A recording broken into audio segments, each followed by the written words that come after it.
What's going on, everyone? It's Greg back with some more MIR4, and today is update day. And so we have our patch notes. It's also a big day because it's NFT day. And guess what? Look at the patch note image. They even got the guy on here they want to say I look like from one of the, I don't know which video it was, one of the request quick tips, I think. This guy, one of the NPCs. Anyway, we have server merge and NFT servers being added today. Interesting thing, new server growth effect, hunting XP 10% will be applied for 30 days to new NFT servers and merge servers.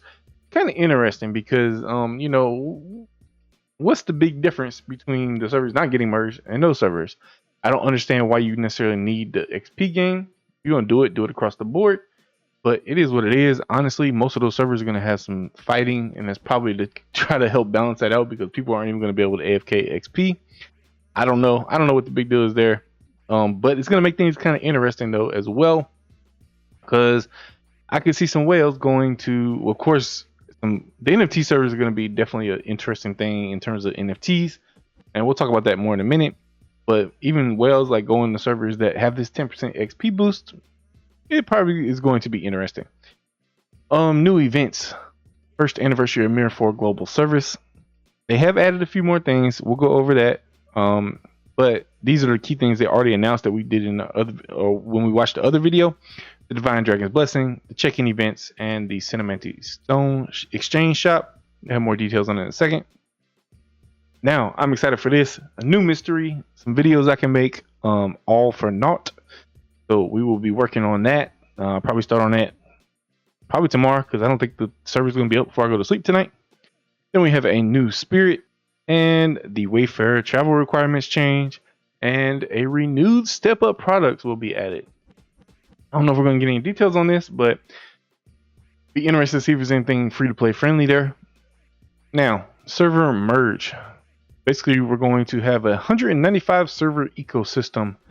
There'll be 189 normal servers and 6 new NFT servers. And so one thing I've noticed with the NFT servers in the news that we got so far is that you can go to it via the load NFT function. Now, keep in mind, the load NFT function doesn't necessarily fully exist if you just seal your character. Because if you seal your character, it has to go back to the same server unless you actually sell it on the NFT marketplace. I'm curious as to how this is going to work. Is this only going to work if you actually get something off the NFT marketplace and it's the first time on your account? Or can people just seal and move over to an NFT server? That is still not 100% clear based on the information we have so far. That will be interesting to see. There's also 2 continents getting merged, so I'm not sure exactly how that's going to affect things, or where the servers are going to live, how that's going to affect ping, all that good stuff.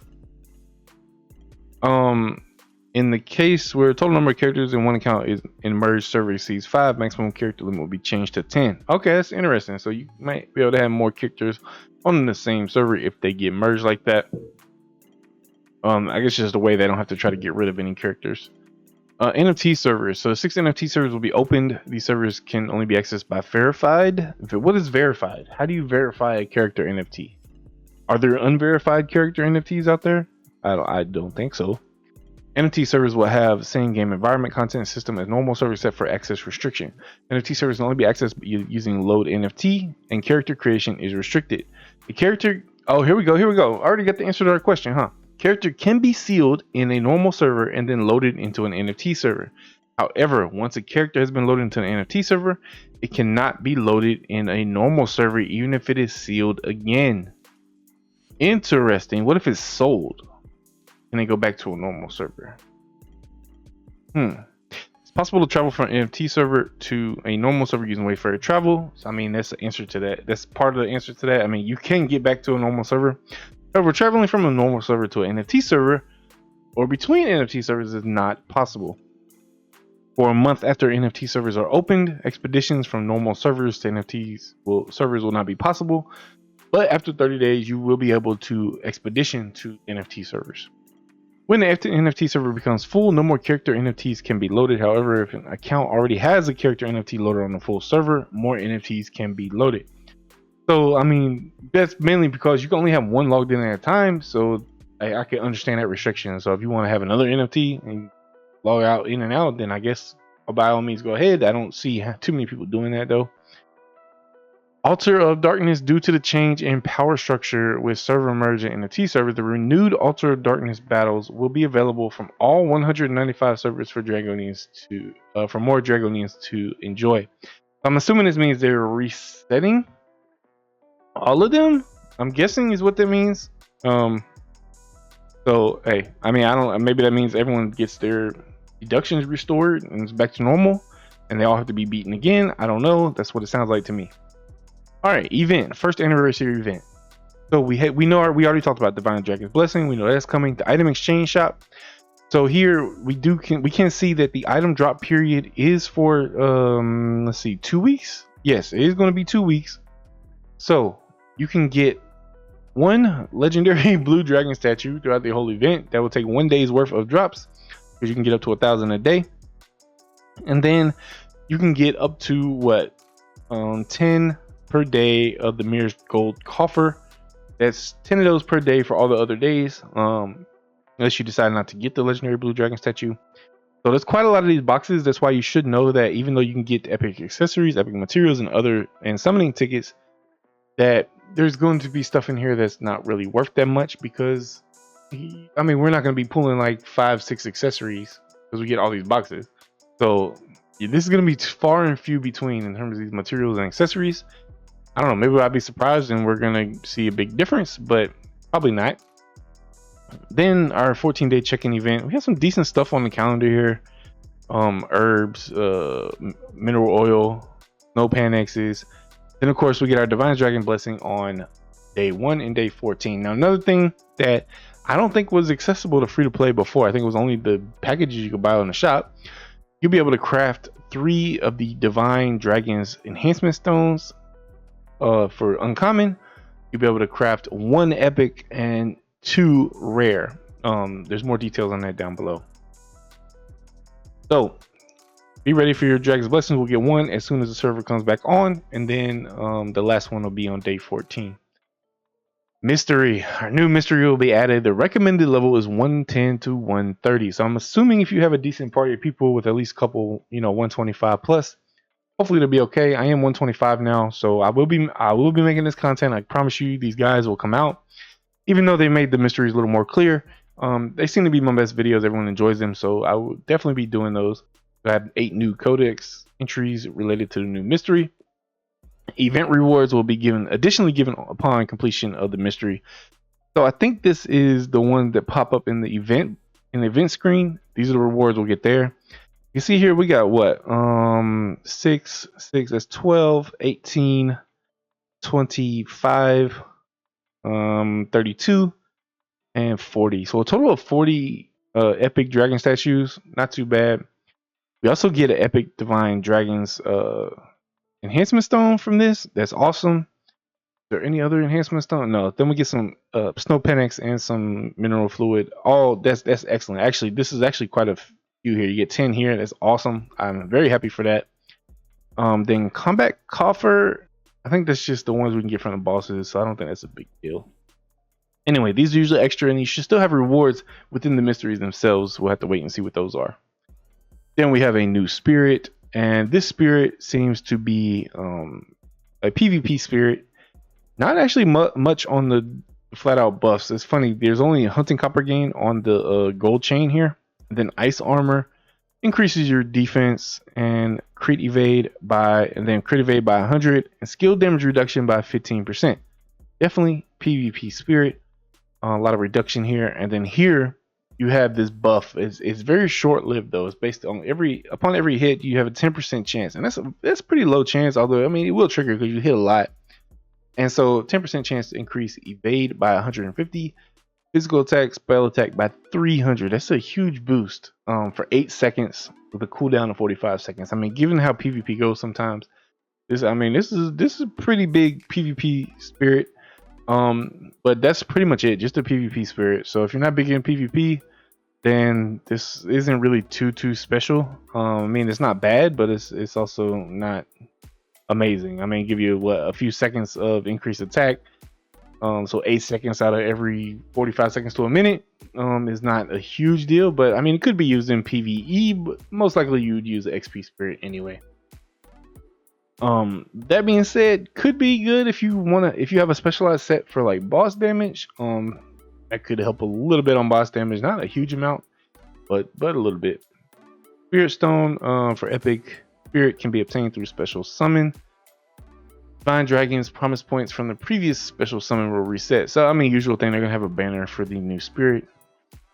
Wayfarer travel. Okay, so some people have asked me about this. You know, people pointed out the issue where people were preventing other people from using Wayfarer travel by spamming their mail, and so they are lifting that requirement. I knew this was gonna happen. This was gonna be their answer to that. I mean, it sucks that it happened to people, but you can't really go back and punish the people that sent mail. I mean, just be really hard to do that and justify it in a way that, you know, it makes sense. So this is their answer to that. So that can no longer happen. Expedition members cannot write mails. Characters can write mail only in their home server. So just another way to, I guess, deal with that issue. I'm assuming maybe it happened with Expedition too. I don't know. Spirit conditions to activate skill raising the left hand of Lucky Cat Luxter will be changed. So previously it was when succeeding an attack by ultimate. Now it's just when you use an ultimate. So I mean, interesting change, not a huge difference, but definitely interesting. It's definitely a buff, a little bit of a buff to Lucky Cat Luxter. All right, renewed step up products will be added with the first anniversary of MIR4 launch. More efficient products with better items will be added, including products that can be purchased with copper or dark steel. Okay, that's pretty cool. Okay, we'll have to wait and see what this is, but you know, they're still looking out for the free to play a little bit. We'll have to wait and see what's actually in there, but that sounds pretty good. It's pretty promising. New crafting menu for Divine Dragons Enhancement Stone. This is because they have those in the calendar event thing. I'm assuming we're going to start seeing more of these in the future. But for all of them, it's 10 of the pieces. 10 enhancement stones, normal enhancement stones, and 10 of the shards. As you know, we're getting 30 uncommon shards, 20 rare shards, and 10 epic shards in the calendar event. And then you'll need dark steel and copper as well, which actually gets quite expensive once you get into the legendary ones. But I mean, that makes sense, of course. In-game bug fixes and gameplay improvements. Fix to move to Zeotropes consumable tab after tapping the move button. And pop-up screen that appears not enough resources. I didn't experience this, so I don't know exactly what that's doing. Fixing broken text regarding a large number of crafting materials. Okay. Fixing unviewable attachment in the mail sent for winning or losing Ambition Siege. Alright, I don't think I've seen that problem. Improvements to the party system. This is actually a pretty good quality of life improvement. When joining a party from chat, they can immediately disband from their previous one and join the other party. Yeah, that was kind of a difficult thing. You'd have to click on it and tell you can't join because you're already in a party. You have to close out the window, go back, exit your party, then go back to the window and try to click on it again. So I appreciate this change. That's pretty cool. Fix of delayed power score. Increase UI after upgrade. Yeah, that's been busted for a long time, so I'm surprised that's just now getting fixed, but hey, that's cool. So that's what we got for our update today. Real quick, we'll talk about our anniversary events. So we know the Master Customization was one of these social media events, and I will say, like, if you participate in this, is probably, I mean, it's worth a shot at what they have here for the rewards. I mean, first place is pretty nice. Legendary Dark Enhancement Stones, Legendary Mystic Enhancement Stones, Epic Blue Dragon Coffer. I mean, so basically you get a free Epic Spirit, Skill Tome, or Material. That's pretty big. So this might be worth just going ahead and doing it and see if you get lucky. But of course, there's only a few prizes here, and there's gonna be a ton of people that play the game, so that's not gonna be any huge difference maker. But still cool. Interesting. It's cool to see that there actually are some decent prizes there. Surprise. So this is one they added that wasn't in the video. Surprise gifts and up and down benefits. I'm not even gonna click on them. I'm just gonna tell you. You get increased mileage from summons and stuff, and then on the copper summons, they'll all be 365 copper. So that's good. Kind of similar to whenever 1 copper. And then surprise gifts, we'll just get some random gifts. I think on the weekend, they'll send some stuff in the mail. I don't know if it's going to really be anything worthwhile, but hey, we'll have to wait and see. These exchange shop, we already talked about that. Farm those items, get those boxes. Hope you get lucky. You know, a few people will get lucky, and I'm happy for them. Divine Dragon Blessing, we get 2 attempts. Remember that. And the check-in events, which is related to Divine Dragon's Blessing. And that is about it. We don't have any details on the other 2 social media events. Have to wait and see. But that is the update. Hope you all are ready for the chaos of server merge. If you're involved in the merge servers, even if you're not, there's still going to be chaos going on all over. Expect action on a lot of places. And I know in my block on NA2 is going to be insane. There's only 3 servers not getting merged. So it's going to be a while. It's going to be the wild west for a little bit. So we'll have to wait and see what happens. And what I'll probably do is I'll probably stream on Wednesday the wars. I think we're going to help out someone else unless we can do something ourselves. I don't know. It's going to be crazy, but we'll be involved in some war on Wednesday. So stay tuned for that. If you guys have any questions, let me know down in the comments. If you're enjoying the content, make sure you hit that like button. If you're not subscribed yet, hit the subscribe button. Turn those notifications on. I'll catch you in the next video.